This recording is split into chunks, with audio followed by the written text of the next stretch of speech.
Hello student, कक्षा 10th की math की एक्सरसाइज फर्स्ट में हमारी चल रहा था वैदिक गणित। पूर्व कक्षा में हमने आपको पिछली जो क्लास थी उसमें हमने आपको बताया था वर्ग संक्रिया, सूत्र निखलम, आधार और उपाधार विधि से।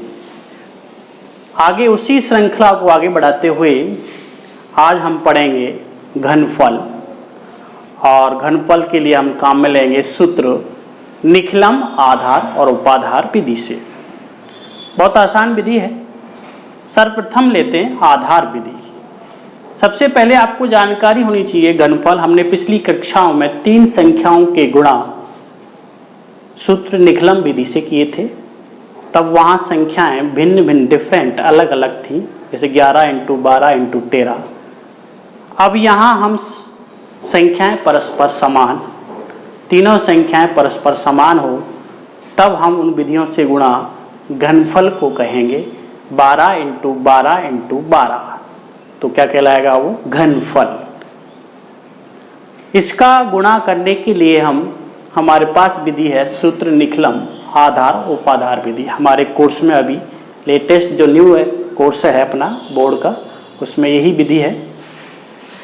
सबसे पहले लेते हैं आधार विधि। आधार विधि में अपन को ये फॉर्मूला याद रहना चाहिए, इसी से हम हल कर सकते हैं घनफल। जो भी संख्या है, जैसे 12 का घन, संख्या प्लस 2 × विचलन प्रथम खंड में लिखेंगे, मध्य खंड में 3 × विचलन स्क्वायर, और तृतीय खंड में लिखेंगे विचलन का क्यूब। एग्जाम्पल लेते हैं, जैसे अपन को करना है 12 का क्यूब, 12 × 12 × 12। सबसे पहले मानेंगे आधार। बोलिए आधार क्या होगा इसका?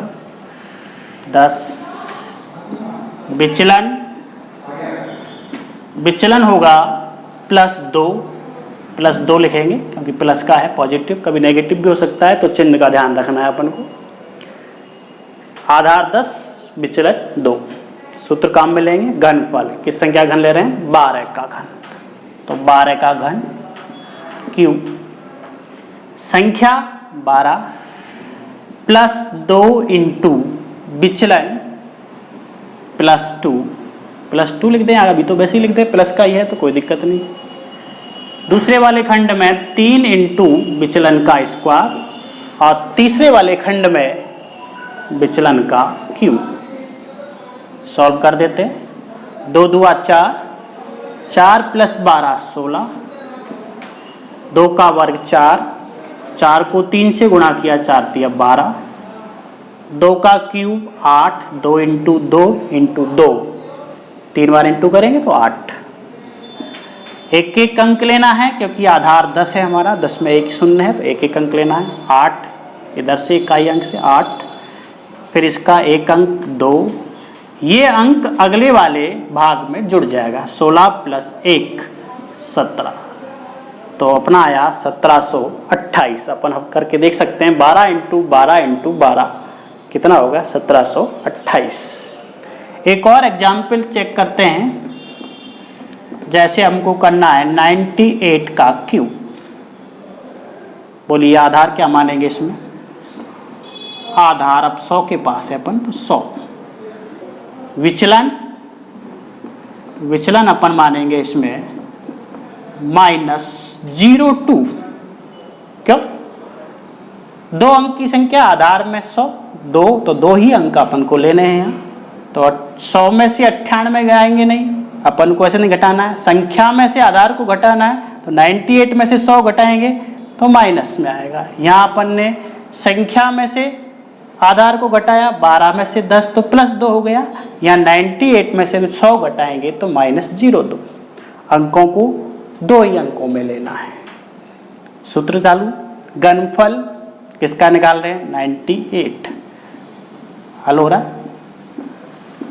ठीक, यहाँ पर हमने हल किया था इसको। 98 का क्यूब = संख्या। बोलिए संख्या कितनी है? 98 + 2 × विचलन -02 कोष्टक के अंदर लिख देंगे क्योंकि माइनस यहाँ पर थोड़ा अंतर लाएगा। 3 इंटू विचलन का स्क्वायर -02 का स्क्वायर और -02 का क्यूब। सॉल्व कर लेंगे इसको। 2 दूआ 4, लेकिन किसके प्लस माइनस माइनस हो जाएगा यहाँ, तो 98 - 04 ऐसे लिख देंगे। 2 का वर्ग 4, क्योंकि यहाँ माइनस का है तो माइनस का वर्ग हमेशा धनात्मक प्लस होता है। 2 का वर्ग 4, 4 को इंटू 3 से किया 12।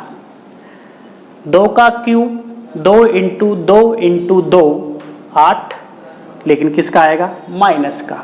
पहले 2 माइनस का, फिर माइनस का 2 प्लस 2 हो गया, फिर बस -2 तो 8 हो जाएगा। -2 इंटू -2 इंटू -2, -2 दूआ 4, 4 दूआ 8, तो यहाँ आ जाएगा -08। अब अपन को कैसे लिखना है इसको, 98 में से गए 94, ये 12 और ये -08। अब अपन माइनस में तो लिख नहीं सकते इसको, तो इसका संशोधित करेंगे। कैसे करते हैं देखिए, 94 इससे पूर्व वाले भाग में से, पहले वाले भाग से एक हासिल उधार ली जाएगी। हासिल का मतलब आधार उधार आएगा। एक हासिल ले लें तो एक आधार अर्थात 100 आएगा। 2 हासिल लेते हैं तो 200 आएगा। ऐसे हासिल लेंगे। हमको कितना घटाना है 08, तो 1 में से कट जाएगा 100 में से। तो यहाँ से एक हासिल ले ली तो यहाँ कितना बचा 11, 1 ले लिया 11 बचा। यहाँ आधार हासिल उधार आती है, आधार उधार आता है 100। 100 में से -08 घटा देंगे। क्या आया 94, 11 और 100 में से 08 गए तो कितने बचे 92। कोई दिक्कत? कैसे लिखेंगे, कितने आधार में 0 हैं 2, 100 आधार है तो 2 अंक लेंगे। तो 2 अंक कैसे कैसे 92, 11 और 94, ये इसका सॉल्यूशन हो गया। तो इस तरह हम आधार विधि से सूत्र निकलम आधार विधि से घनफल ज्ञात कर सकते हैं। आगे आती है उपाधार विधि। देखिए उपाधार विधि देखते हैं, थोड़ा सा अंतर है उपाधार विधि में, ज़्यादा नहीं है। नंबर 2 उपाधार विधि। उपाधार विधि में सूत्र थोड़ा सा अंतर आ जाएगा, बाकी कोई दिक्कत नहीं है, वही है सूत्र। देखिए घनफल बराबर, यहाँ था संख्या प्लस 2 इंटू विचलन, यही था। इसमें और क्या हो गया, इंटू उपाधार अंक आएगा, क्योंकि अपन उपाधार विधि काम में ले रहे हैं। तो उपाधार अंक का वर्ग से इंटू और करना है पहले वाले भाग में। मध्य खंड में उपाधार अंक आ जाएगा, इंटू 3 आ जाएगा, इंटू विचलन का स्क्वायर आ जाएगा। और तृतीय खंड में वही की वही विचलन का क्यूब हो जाएगा।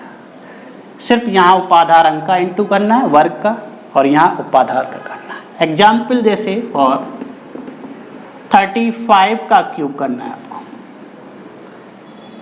आधार बोलिए कितना मानेंगे 10। उपाधार, अब उपाधार अंक देखना है अपन को। हमने आपको पिछली संख्या में बताया था उपाधार अंक निकालना। 10 को पहले 3 से इंटू करेंगे, इसकी संख्या के पास पहुंचना है। तो 10 इंटू 3 30, तो उपाधार अंक किस है हुआ 3, 30 से इंटू आया। शेष कितना बचा 5, वो क्या कहलाया इसका विचलन, प्लस 5 विचलन हो गया। तीनों चीज आ गई, रख देते हैं सूत्र में। घनफल, किसका घनफल निकाल रहे हैं हम 35 का घन क्यों। पहले क्या आया उपाधार अंक का स्क्वायर, उपाधार अंक कितना है अपना 3, 3 का स्क्वायर इंटू संख्या 35 प्लस 2 इंटू विचलन 5। बोलो कोई दिक्कत, समझ में आ रहा होगा, धीरे धीरे प्रैक्टिस करोगे तो आ जाएगा। उपाधार अंक कितना है 3 इंटू 3 इंटू विचलन स्क्वायर 5 का स्क्वायर हो गया। और विचलन का क्यूब 5 का क्यूब हो गया। सॉल्यूशन करना है, इसको हल करना है। 3 का वर्ग 9, 3 × 3, 5 दूना 10, 5 का पड़ा 2 वाला लिया 10, 10 + 35 45 हो गया। 3 × 3 9 × 5 का वर्ग 25 हो गया। 5 का क्यूब 5 × 5 × 5 125 हो गया। सॉल्व कर देंगे यार। 9 × 45 बोलो कितने हो गए? 405। डायरेक्ट कैसे लिखा?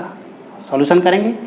9 × 5 = 45, हाथ की कितनी रह गई? 4, 9 × 4 = 36 और हाथ की जुड़ गई 40।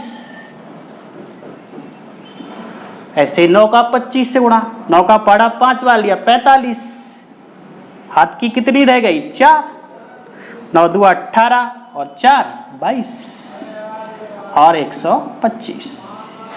कैसे लिखना है? आधार में कितने अंक हैं?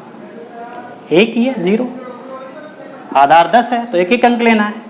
5 का 5 पहला अंक ले लिया। अब ये 12 अगले वाले भाग में जुड़ेगा तो 225 में 12 जुड़े तो हो गया 237। पहला अंक 7, बचा कितना? 23। ये 23 अगले वाले भाग में जुड़ जाएगा 405 तो हो गया 428। इस तरह ये हमारा घनफल आ गया 35 का 42875। तो इस तरह हम किन्हीं भी संख्याओं का, जो भी संख्या आपको समझ में आए, आधार और उपाधार विधि से आप घनफल आसानी से ज्ञात कर सकते हो। आज के लिए धन्यवाद आपका। Thank you.